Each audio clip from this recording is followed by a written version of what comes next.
Subscribe कीजिए दोस्तों हमारे चैनल को। नोटिफिकेशन पाने के लिए बेल आइकन को प्रेस कीजिए। नमस्ते बच्चों, ऑनलाइन क्लास में आपका स्वागत है। देखो आपकी क्लास है 8, विषय आपका हिंदी, बुक है आपकी पसंद भाग 3। ठीक है, इसका हम आपको 10वां लेसन पढ़ाएंगे जिसका नाम है कामचोर। देखिए इसके लेखक के अस्मत चुगताई, ये उर्दू के मशहूर प्रसिद्ध लेखक हैं। ठीक है, अब देखिए आप इस कविता इस पाठ को हम पढ़ते हैं। इसमें लेखक ने बताया कि पहले तो माता पिता अपने बच्चों से काम ना करने की आदत डालते हैं, फिर वह जब उन्हें नौकरों की आदत हो जाती है तो फिर उन्हें बुरा लगता है और फिर बच्चों की इच्छा काम करने की नहीं होती है। ऐसे में बच्चों का भी कसूर नहीं होता है, वह चाहते हुए भी कार्यों को उल्टा सीधा करते हैं, क्योंकि जब उन्हें कार्य करने का ढंग और तरीका नहीं होता है। तो इस लेसन में हमें यही बताया है। तो आज हम इस लेसन को पढ़ते हैं। देखिए कामचोर। बड़ी देर के बाद विवाद के बाद यह तय हुआ कि सचमुच नौकरों को निकाल दिया जाए। ठीक है, आखिर ये मोटे मोटे किस काम के हैं? हिलकर पानी नहीं पीते, इन्हें अपना काम खुद करने की आदत डालनी चाहिए। कामचोर कहीं के।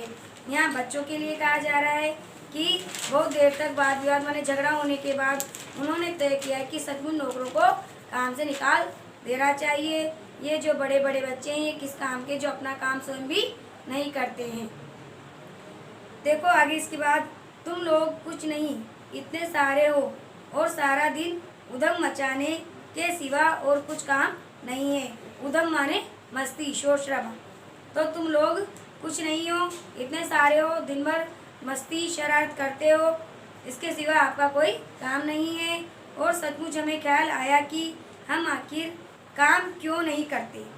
हिलकर पानी पीने में अपना क्या खर्च होता है, इसलिए हमने तुरंत हिल हिलाकर पानी पीना शुरू कर दिया।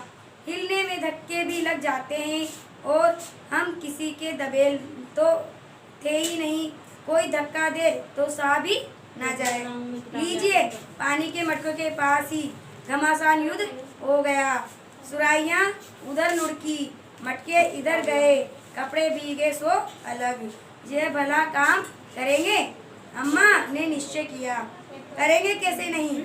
देखो जी, जो काम नहीं करेगा उसे रात का खाना हरगिज नहीं मिलेगा। यह लीजिए, बिल्कुल शाही फरमान जारी हो गया। शाही फरमान क्या है कि जो काम नहीं करेगा उसको भोजन नहीं मिलेगा। हर काम करने को तैयार हैं, मतलब सभी काम करने के लिए तैयार है। काम बताए जाए, हमने दुआई दी। बहुत से काम है जो तुम कर सकते हो।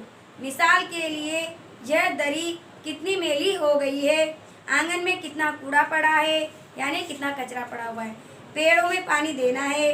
और भाई मुफ्त तो यह काम करवाए नहीं जाएंगे, तुम सबको तनख्वाह मिलेगी। मतलब फ्री में ये काम तुमसे नहीं करवाएंगे, तुम्हें इसके लिए तनख्वाह देने पड़ेगी, मतलब पैसा देना पड़ेगा। अब्बा मियाँ ने कुछ काम बताए और दूसरे कामों का हवाला भी दिया। माली को तनख्वाह मिलती है। अगर सब बच्चे मिलकर पानी डाले तो हे खुदा के लिए नहीं, घर में बाढ़ आ जाएगी। अम्मा ने याचना की, फिर भी तनख्वाह के सपने देखते हुए हम लोग काम पर तुल गए, माने काम पर हम लग गए। एक दिन फर्शी दरी पर बहुत से बच्चे जुट गए और चारों ओर से कोने पकड़कर झपटना शुरू किया। दो चार ने लकड़ियां लेकर धुआंधार पिटाई शुरू कर दी। सारा घर धूल से अट गया। खांसते खांसते सब बेदम हो गए, यानी बेहाल हो गए। सारी धूल जो दरी पर थी, जो फर्श पर थी, उसके सिरों पर जम गई, नाकों और आंखों में घुस गई। जो धूल थी वह उसकी नाक और आंखों में चली गई। बुरा हाल हो गया सबका। हम लोगों को तुरंत आंगन में निकाला गया। वहाँ हम लोगों ने फौरन झाड़ू देने का फैसला किया। झाड़ू क्योंकि एक थी और तनख्वाह लेने वाले उम्मीदवार बहुत सारे थे, इसलिए क्षण भर में ही झाड़ के पुर्जे उड़ गए। जितनी सीखे जिनके हाथ में पड़ी वह उनसे ही उल्टे सीधे काम करने लगे। अम्मा ने सिर पीट लिया, भाई ये बुजुर्ग काम करने दे तो इंसान काम करेगा। अब जरा जरा सी बात पर टोकने लगे तो बस हो चुका काम। असल में झाड़ू देने से पहले जरा सा पानी छिड़क लेना चाहिए। बस यह ख्याल आते ही तुरंत दरी पर पानी छिड़का दिया। एक तो वैसे ही धूल से अटी हुई थी और पानी पड़ते ही सारी धूल कीचड़ बन गई। मतलब पहले तो वो धूल में बंधी हुई थी और फिर पानी पड़ने पर वो कीचड़ के समान हो गई। अब सब आंगन से भी निकाले गए। तय हुआ कि पेड़ों में पानी दिया जाए। अब आंगन से उन सबको निकाल दिया और उनसे बोला कि भाई तुम पेड़ों में पानी डाल दो। बस सारे घर की बाल्टियाँ, लोटे, तसले, भगोने, पतीलियाँ लूट ली गई। जिन्हें भी ये चीज़ें ना मिली वे डोंगे, कटोरे, गिलास लेकर चले गए। अब सब लोग नल पर टूट पड़े। यहाँ भी वह घमासान मची कि क्या मजाल जो एक बूंद पानी भी किसी के बर्तन में आ सके। मतलब वो सभी एक साथ ही नल पर चले गए और एक साथ ही पानी भरने लगे तो किसी के बर्तन में भी पानी की एक बूंद भी नहीं आई। टू मच टास्क, किसी बाल्टी पर पतीला और पतीले पर लोटा और लोटे पर भगोना और भगोने पर डोंगा। पहले तो धक्के चले, फिर कुआनियाँ और उसके बाद बर्तन। पहले तो एक दूसरे को धक्के देने लगे, फिर कोने से मारने लगे, फिर एक दूसरे को बर्तन से मारने लगे। फौरन बड़े भाइयों, बहनों, मामुओं और दमदार मौसियों, फूफियों की कुमक भेजी गई। फौज मैदान में हथियार फेंक कर पीठ दिखा दी गई।